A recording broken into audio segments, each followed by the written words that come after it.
Iran में 36 साल के एक युग का अंत हो चुका है। आयतुल्लाह अली खामनेई की मौत के बाद अब तेहरान की गलियों से लेकर वॉशिंगटन के गलियारों तक सिर्फ एक ही सवाल गूंज रहा है, ईरान की कमान अब किसके हाथ में होगी? क्या वो अली लारिजानी हैं, जिन्हें खामनेई ने खुद अपना ट्रबल शूटर चुना था? आज हम बात करेंगे उस शख्स की जिसे ईरान का डी फैक्टो यानी वास्तविक नेता माना जा रहा है, अली लारिजानी।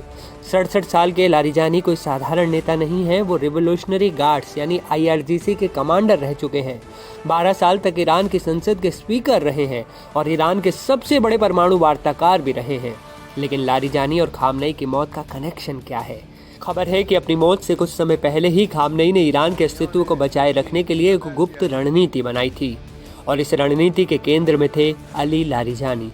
जब ईरान आंतरिक विद्रोह और बाहरी हमलों से जूझ रहा था, तब खामनेई ने लारिजानी को सुप्रीम नेशनल सिक्योरिटी काउंसिल का सचिव नियुक्त किया। उन्हें जिम्मेदारी दी गई कि अगर शीर्ष नेतृत्व पर हमला होता है तो देश को बिखरने से कैसे बचाया जाए। आज जब खामनेई नहीं रहे तो लारिजानी ने ही सामने आकर दुनिया को बताया कि ईरान में सत्ता का हस्तांतरण कैसे होगा। उन्होंने साफ कर दिया है कि एक अंतरिम नेतृत्व परिषद बनाई जाएगी। हालांकि तकनीकी रूप से लारिजानी खुद सुप्रीम लीडर नहीं बन सकते, क्योंकि वो एक धार्मिक मौलवी नहीं है, लेकिन पर्दे के पीछे से वही सरकार और सुरक्षा तंत्र को कंट्रोल करेंगे, ऐसी खबरें हैं। विशेषज्ञों का कहना है कि पुतिन के करीबी माने जाने वाले लारिजानी ही वो शख्स हैं जो रूस और चीन के साथ ईरान के रिश्तों को नई ऊंचाई पर ले गए। उन्होंने ही चीन के साथ 25 साल का रणनीतिक समझौता मास्टरमाइंड किया था।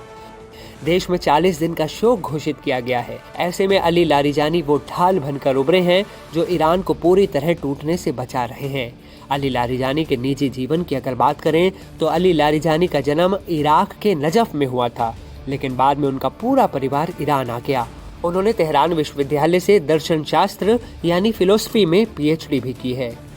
अब सवाल है, क्या लारिजानी इजराइल और अमेरिका को वो करारा जवाब दे पाएंगे जिसका उन्होंने वादा किया है, या फिर ईरान में सत्ता के लिए कोई नया खूनी संघर्ष शुरू होगा?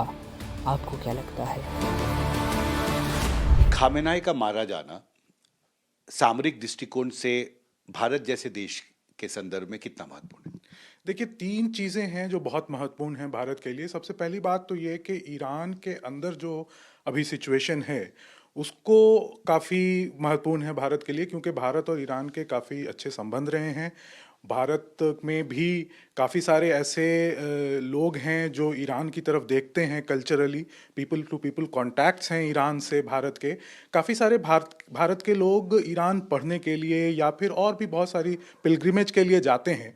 तो हम जहाँ तक देखते हैं अंदरूनी तौर पे जो ईरान की सिचुएशन है वो अभी काफ़ी फ्रेजाइल है, काफ़ी फ्लूइड है। उसको देखते हुए भारत के लिए ये एक महत्वपूर्ण जो है वो कंसर्न है, बहुत इम्पॉर्टेंट बात है।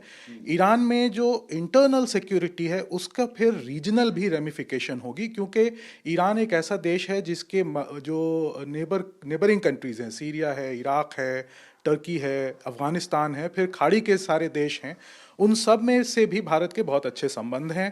ख़ास करके खाड़ी के देश को अगर हम देखें तो वहाँ तकरीबन 90 लाख भारतीय नागरिक रहते हैं, काम करते हैं।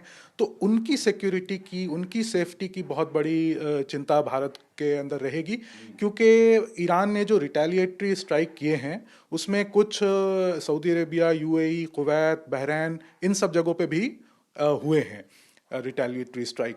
सो उसकी भी एक चिंता रहेगी भारत को। तीसरी बात जो है वो ये कि जो भारत का क्रूड ऑयल और LNG जो इंपोर्ट होता है वो भी खाड़ी के देश से काफ़ी हद तक आता है, 50% तक, 40 to 50% तक। तो उसमें अगर कोई डिसरप्शन होता है तो वो भी भारत के लिए एक बहुत बड़ी चिंता का मुद्दा हो सकता है आगे चलकर।